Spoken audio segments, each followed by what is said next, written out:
ನಮಸ್ಕಾರ ವೀಕ್ಷಕರೇ, 4ನೇ ಟೆಸ್ಟ್ ಪಂದ್ಯದ 2ನೇ ದಿನದಂದು ಅಬ್ಬರಿಸಿದರು ಆಸ್ಟ್ರೇಲಿಯಾ ತಂಡದ ಬ್ಯಾಟ್ಸ್ಮನ್ಸ್. 4 ವಿಕೆಟ್ಸ್ಗಳನ್ನು ಪಡೆದು ಮಿಂಚಿದರು ಜಸ್ಪ್ರೀತ್ ಬುಮ್ರಾ. ಹೌದು ವೀಕ್ಷಕರೇ, ಭಾರತ ಮತ್ತು ಆಸ್ಟ್ರೇಲಿಯಾ ತಂಡಗಳ ನಡುವಿನ 4ನೇ ಟೆಸ್ಟ್ ಸರಣಿ ಪಂದ್ಯ ಮೆಲ್ಬೋರ್ನ್ನ ಅಂತಾರಾಷ್ಟ್ರೀಯ ಕ್ರಿಕೆಟ್ ಸ್ಟೇಡಿಯಂನಲ್ಲಿ ನಿನ್ನೆ ಪ್ರಾರಂಭವಾಗಿತ್ತು.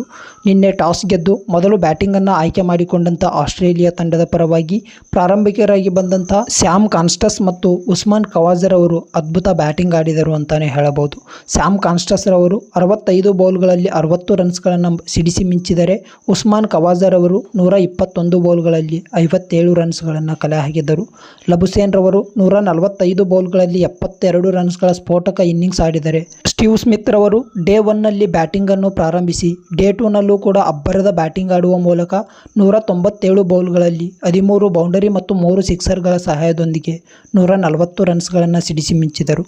ನಿನ್ನೆ ಟ್ರಾವಿಸ್ ಹೆಡ್ ರವರು ಜಸ್ಪ್ರೀತ್ ಬುಮ್ರಾ ರವರ ಬೌಲಿಂಗ್ ದಾಳಿಯಲ್ಲಿ ಕ್ಲೀನ್ ಬೌಲ್ಡ್ ಆಗುವ ಮೂಲಕ ಡಕೌಟ್ ಆಗಿ ಪೆವಿಲಿಯನ್ ಸೇರಿಕೊಂಡಿದ್ದರು. ಮಿಚೆಲ್ ಮಾರ್ಷ್ ರವರು ಕೂಡ ಕೇವಲ 13 ಬೌಲ್ಗಳಲ್ಲಿ 4 ರನ್ಸ್ಗಳನ್ನು ಕಲೆ ಹಾಕಿ ಪೆವಿಲಿಯನ್ ಕಡೆಗೆ ನಡೆದಿದ್ದರು. ಇಂದು ಅಲೆಕ್ಸ್ ಕ್ಯಾರಿರ್ ಅವರು 41 ಬೌಲ್ಗಳಲ್ಲಿ 31 ರನ್ಸ್ಗಳನ್ನು ಕಲೆ ಹಾಕಿದರೆ, ಪ್ಯಾಟ್ ಕಮಿನ್ಸ್ ರವರು 63 ಬೌಲ್ಗಳಲ್ಲಿ 7 ಬೌಂಡರಿಗಳ ಸಹಾಯದೊಂದಿಗೆ 49 ರನ್ಸ್ಗಳನ್ನು ಕಲೆ ಹಾಕಿದರು.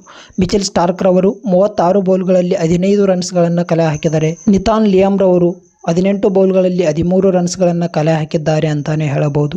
ನಿನ್ನೆ 311 ರನ್ಸ್ಗಳಿಗೆ ಪ್ರಮುಖ 6 ವಿಕೆಟ್ಸ್ಗಳನ್ನು ಕಳೆದುಕೊಂಡು ಇನ್ನಿಂಗ್ಸನ್ನು ಮುಕ್ತಾಯಗೊಳಿಸಿದ್ದ ಆಸ್ಟ್ರೇಲಿಯಾ ತಂಡ ಇಂದು ತನ್ನ ಮುಂದಿನ 4 ವಿಕೆಟ್ಸ್ಗಳನ್ನು ಇಟ್ಟುಕೊಂಡು 122.4 ಓವರ್ಗೆ 474 ರನ್ಸ್ಗಳನ್ನು ಕಲೆ ಹಾಕುವ ಮೂಲಕ ಆಲ್ಔಟ್ ಆಗಿದೆ ಅಂತಲೇ ಹೇಳಬಹುದು. ಇತ್ತ ಕಡೆ ಭಾರತ ತಂಡದ ಪರವಾಗಿ ಅಬ್ಬರದ ಬೌಲಿಂಗ್ ಮಾಡಿದಂಥ ಜಸ್ಪ್ರೀತ್ ಬುಮ್ರಾ ರವರು 4 ವಿಕೆಟ್ಸ್ಗಳನ್ನು ಪಡೆದು ಮಿಂಚಿದರೆ, ರವೀಂದ್ರ ಜಡೇಜರವರು 3 ವಿಕೆಟ್ಸ್ಗಳನ್ನು ಪಡೆದು ಮಿಂಚಿದರು ಮತ್ತು ಆಕಾಶ್ದೀಪ್ ರವರು 2 ವಿಕೆಟ್ಸ್ಗಳನ್ನು ಪಡೆದುಕೊಂಡರೆ, ವಾಷಿಂಗ್ಟನ್ ಸುಂದರ್ ಅವರು 1 ವಿಕೆಟನ್ನು ಪಡೆದುಕೊಂಡರು ಮತ್ತು ಮೊಹಮ್ಮದ್ ಸಿರಾಜ್ ರವರು ಯಾವುದೇ ವಿಕೆಟ್ಸ್ಗಳನ್ನು ಪಡೆದುಕೊಳ್ಳದೆ ಭಾರತ ತಂಡವನ್ನು ಸಂಕಷ್ಟಕ್ಕೆ ಸಿಲುಕಿಸಿದ್ದಾರೆ ಅಂತಲೇ ಹೇಳಬಹುದು. 4ನೇ ಟೆಸ್ಟ್ ಪಂದ್ಯದಲ್ಲಿ ಆಸ್ಟ್ರೇಲಿಯಾ ತಂಡ ನೀಡಿದಂಥ 475 ರನ್ಗಳ ಗುರಿಯನ್ನು ಮುಟ್ಟಬೇಕಾದರೆ ಭಾರತ ತಂಡಕ್ಕೆ ದಿಗ್ಗಜ ಬ್ಯಾಟರ್ಸ್ಗಳಾಗಿರುವ ವಿರಾಟ್ ಕೊಹ್ಲಿ ಮತ್ತು ರೋಹಿತ್ ಶರ್ಮಾ ರವರ ಕಂಬ್ಯಾಕ್ ಅತ್ಯಂತ ಮುಖ್ಯವಾಗಿದೆ ಅಂತಲೇ ಹೇಳಬಹುದು. ನಿಮ್ಮ ಪ್ರಕಾರ 4ನೇ ಟೆಸ್ಟ್ ಪಂದ್ಯವನ್ನು ಭಾರತ ತಂಡ ಗೆದ್ದು ಬೀಗಬಹುದಾ? ಕಮೆಂಟ್ ಮೂಲಕ ತಿಳಿಸಿ. ಧನ್ಯವಾದ.